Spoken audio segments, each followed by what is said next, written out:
Morning बच्चों, आज मैं स्ट्रेट लाइन के पार्ट 2 पर चलती हूँ। ओके बच्चों, अब बारी आती है कि हम लोग किसी भी लाइन है, कोई दो बिंदु दिया हुआ है तो उसके बीच की दूरी कैसे फाइंड आउट करते हैं। आप लोगों ने एक फॉर्मूला पढ़ा था कि अगर P का कोऑर्डिनेट x1, y1 है और Q x2, y2 है तो p q के बीच की दूरी क्या होती थी? y2 माइनस y1 का whole square plus x2 minus x1 का होल स्क्वायर। ठीक है बच्चों, अब देखो ये फॉर्मूला बहुत इंपॉर्टेंट है और आप लोग पढ़ चुके हैं। इसके अलावा आप लोगों ने सेक्शन फॉर्मूला भी पढ़ा है कि अगर एक PQ पॉइंट है और कोई S पॉइंट है, इसको M1 रेशियो M2 में बांटता है तो x1, x2 y1 और x2, y2 है तो M1 इसका निर्देशांक इंटरनली यानी अंतः विभाजन में क्या होता था? M1 x2 plus M2 x1 upon M1 plus M2 और M1 y2 plus M2 y1 upon M1 plus M2 होता था। ठीक है ना बच्चों, इसलिए कि जहां ये 1 है तो उसके साथ 2 और 2 है तो इसके साथ 1, ये याद करने का तरीका है। जब हम लोग एक्सटर्नली यहाँ पर बाहर डिवाइड करते थे तो यहाँ पर क्या ला देते थे? माइनस ला देते थे बाह्यता विभाजन में।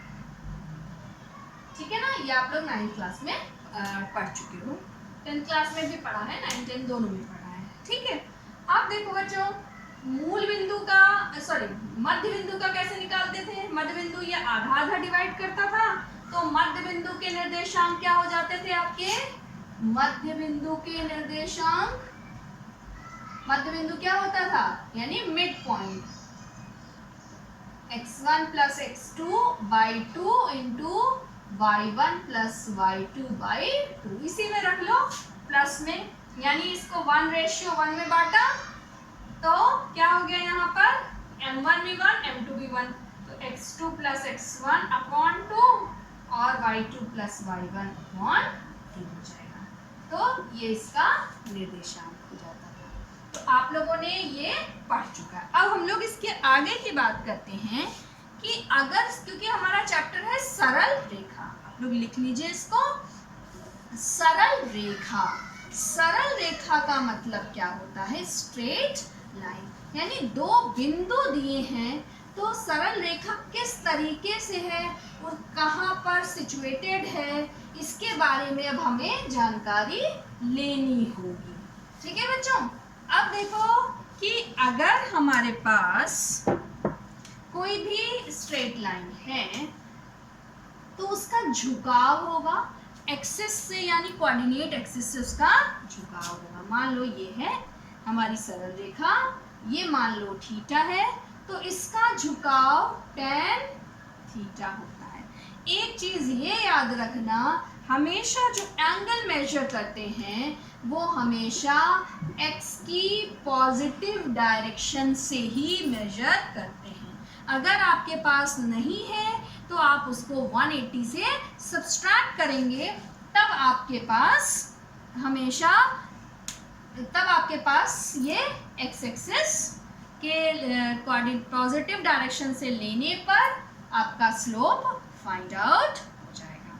ठीक है, अब देखो अगर आपके पास दो बिंदु दिए हुए हों तो उनके स्लोप हम लोग कैसे फाइंड आउट करते हैं? ठीक है बच्चों,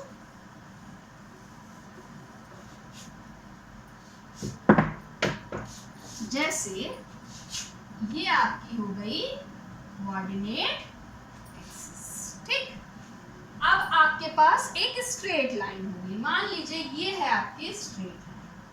ठीक, अब आपके पास देखो बच्चों, ये P है और ये Q, दो पॉइंट हो गए। इसके कोऑर्डिनेट x1, y1 है और इसके कोऑर्डिनेट x2, y2। ठीक, हमें इसका स्लोप निकालना है। स्लोप कैसे निकालेंगे? देखो यहाँ पर कोण झुकाव, देखो अगर हम लोग किसी को इस लाइन को आगे बढ़ाते हैं, ठीक है ना, इसको लाइन को आगे बढ़ाते हैं तो इसके पैरेलल लाइन खींच देंगे तो क्या हो जाएगा तुम्हारा, ये कोण और ये कोण बराबर हो जाएंगे संगत कोण से, यानी हम यहाँ पर कोण फाइंड आउट करेंगे। ठीक, अब देखो जब हमें स्लोप निकालना होता है तो हम लोग क्या करते हैं, tan थीटा को निकालते हैं। तो tan थीटा को निकालने के लिए हमें क्या चाहिए, एक राइट एंगल ट्रायंगल चाहिए। तो हम लोगों ने इस पर परपेंडिकुलर डाल दिया और इसका नाम S रख दिया। ठीक, अब आपको tan थीटा निकालना है तो क्या होता है, लंब बटे आधार, लाल बटे कक्का से क्या होता है, tan थीटा लाल बटे कक्का से लंब बटे आधार, यानी लंब क्या है आपका QS और आधार क्या है PS। यानी आपको ये डिस्टेंस फाइंड करनी है और ये डिस्टेंस फाइंड करनी है। जब डिस्टेंस की बात आती है तो हम लोग पहले अपना ये पॉइंट निकाल लें कि क्या है। ये है आपका, यहाँ से यहाँ तक की बीच की दूरी क्या हो जाएगी, x1 हो जाएगी, और यहाँ से यहाँ तक की दूरी क्या हो जाएगी, x2 हो जाएगी।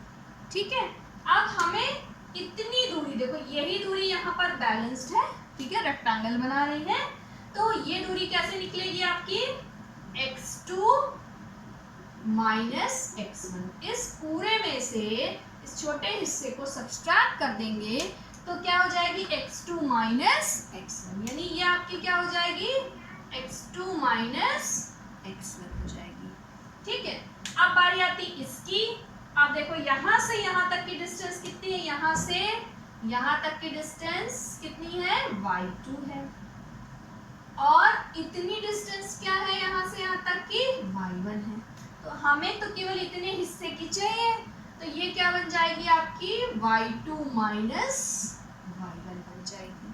ठीक है, तो आप देखो आपको चाहिए QS अपॉन PS, तो QS कितना है आपका, y2 माइनस y1, और PS क्या है, x2 माइनस x1। तो ये क्या हो गया आपके पास, tan थीटा। इसको हम लोग क्या कहते हैं, स्लोप ऑफ स्ट्रेट लाइन।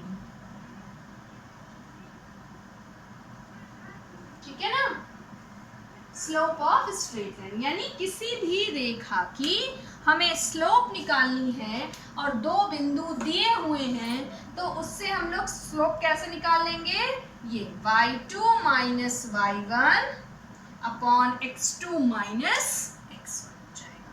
तो आपने देखा कि दो बिंदु के बीच की दूरी कैसे फाइंड आउट कर सकते हैं, उसको एक्सटर्नली या इंटरनली अगर डिवाइड करते हैं तो हम लोग उसके निर्देशांक कैसे फाइंड आउट करते हैं, अगर दो बिंदु दिए हुए हैं तो उनके झुकाव, उनका स्लोप, उनका ग्रेडियंट हम लोग कैसे फाइंड आउट करते हैं। ठीक है, चलिए अब हम लोग एक्सरसाइज पर चलते हैं। इसको आप नोट कर लीजिए, tan थीटा बराबर y2 minus y1 upon x2 minus x1।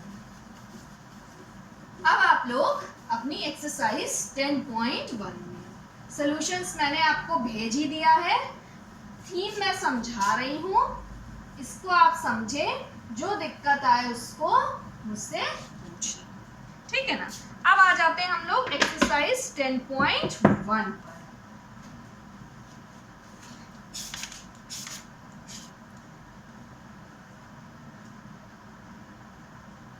एक चीज आप लोग को और बतानी है मुझे, आप लोगों के पास एक कंफ्यूजन है, वो भी मैं क्लियर कर देती हूँ।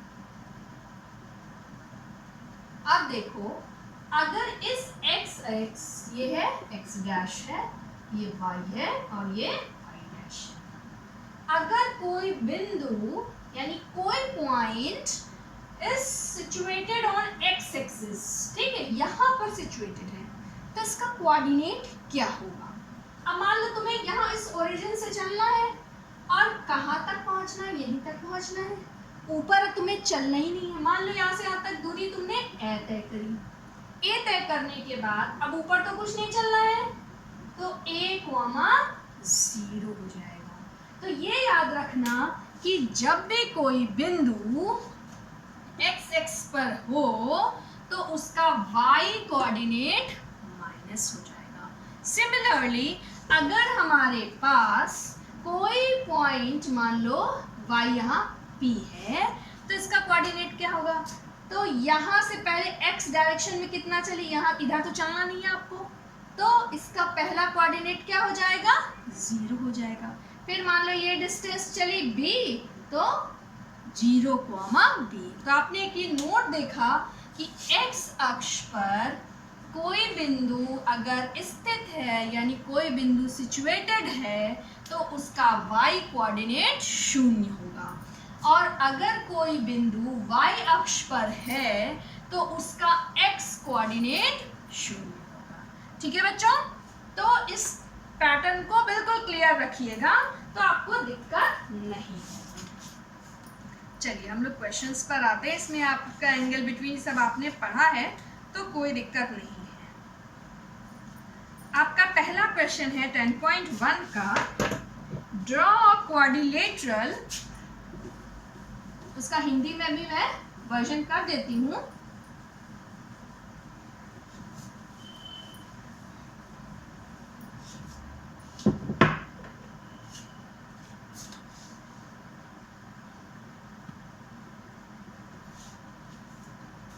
Draw a quadrilateral in a Cartesian plane whose vertices are 4, -4, 5, 0, 7, 5, -5 और -4.2 है। Also quadrilateral, आपको ये quadrilateral ड्रॉ करना है और फाइंड इट्स एरिया भी फाइंड आउट करना है। तो सबसे पहले आप कोऑर्डिनेट लिख लीजिए, -4, 5, दूसरा है 0, 7, 5, -5 और -4, -2। तो पहला क्वेश्चन आपको ये है कि आपको क्वाड्रेंट का ज्ञान है कि नहीं है, ये चीज आपको बताना है। ठीक है, तो सबसे पहले हम लोग कुछ ऐसा कुछ काम नहीं करेंगे कि हमें लर्न करना पड़े। सिंपली आप लाइन खींचो, x ड्रॉ करो, x डैश ड्रॉ करो, y ड्रॉ करो और y डैश, जैसे हम लोग नॉर्मली ड्रॉ करते हैं। अब एक एक पॉइंट पर चलते हैं। यहाँ पे नंबरिंग देखो क्या है, पॉजिटिव की y में 7 मैक्सिमम है और यहाँ 5 है, तो हम लोग इसका मार्क कर लेते हैं। 1, 2, 3, 4, 5, 6, चलिए 7 तक कर लेते हैं। -1, -2, -3, -4, अब y की हम लोग कर लेते हैं 1, 2, 3, 4, 5, 6 and 7। -1, -2, -3, -4, -5, sufficient is -5। ठीक, चलिए अब हम लोग पहले पॉइंट पर चलते हैं। हम लोगों को चलना है -4, पहले हम लोग x वाली चलते हैं। तो -4 देखो हम कहाँ पर आया, x की ये -4 आया। अब उसके बाद क्या चलना है, 5 चलना है, यानी ऊपर डायरेक्शन में प्लस। तो ये देखो यहाँ पर 5 चले, 5 कहाँ पर आएगा, इसको हम लोग ऐसे सीधे चलते चलते हैं, ये लाइन 5 तक की है और यहाँ से हम लोग इसको ज्वाइन कर देते हैं स्ट्रेटली। तो ये कोऑर्डिनेट क्या आ जाएगा आपके पास, -4, 5 हो जाएगा। ठीक, नेक्स्ट क्या है, 0, 7। हम लोग ओरिजिन से सारी चीजें चलना शुरू करते हैं। अब देखो ओरिजिन से चलना शुरू किया तो कुछ 0 चलना है तो हम लोग यहीं पे खड़े रहे, कुछ चलना ही नहीं है मुझे। अब 7 चलना है लेकिन प्लस की डायरेक्शन में, तो यहाँ से चलते चलते देखो कहाँ पर पहुंचे हम लोग, इस पॉइंट पर। तो ये क्या हो गया, 0, 7 हो गया। ठीक, अब क्या है देखो 5 कॉमा माइनस, यहाँ से चले, पहले हमें क्या चलना है 5, तो 5 चले, यहाँ से यहाँ चले, ये 5 हो गया। अब क्या चलना है -5 यानी नीचे की तरफ, तो नीचे की तरफ हम लोग इसको ड्रॉ करते हैं, ये इसको स्ट्रेटली मिला देते हैं, तो ये पॉइंट हमारा क्या बन जाएगा 5 कॉमा माइनस। ओके बच्चों, नेक्स्ट वन इज -4 -2, यानी हमें यहां से क्या चलना है -4 तक, ठीक है। यहाँ पे ये -4 कर लो, ये -4 ये है, फिर -2 ये -2 है, तो ये क्या हो गया -4 कॉमा -2, ठीक। तो अब हम लोग इसको ड्रॉ कर देंगे, ये और ये और तो ये आपका ड्रॉ हो जाएगा, ठीक। पोजीशन ड्रॉ हो जाएगी, ये आपकी क्वाड्रिलेटरल यानी आपका ऐसा चतुर्भुज। आपका क्वेश्चन क्या दिया है कि हमें ऐसा चतुर्भुज बनाइए जिसके चारों कोऑर्डिनेट दिए हुए, ठीक है। अब चाहो तो प्लस प्लस माइनस से ढूंढ के भी कर सकते हो, उससे कोई दिक्कत नहीं होगी, लेकिन ये आपका कॉन्सेप्ट पूरा क्लियर करके मैंने आपको बताया। अब बची एरिया की बात, तो आप लोग इसको क्या करोगे, देखो एरिया कैसे निकालोगे। अब थोड़ी देर के लिए ये सब चीजें भूल जाइए, ये कुछ है भी, ठीक। अब आप लोग इसको 2 ट्रायंगल में डिवाइड कर दीजिए, एक ट्रायंगल ये, एक ट्रायंगल ये, ठीक है। तो दोनों ट्रायंगल को डिवाइड करने पर आपको पता है कि हम त्रिभुज का क्षेत्रफल यानी ट्रायंगल का एरिया फाइंड आउट कर सकते हैं। कैसे फाइंड आउट करते हैं,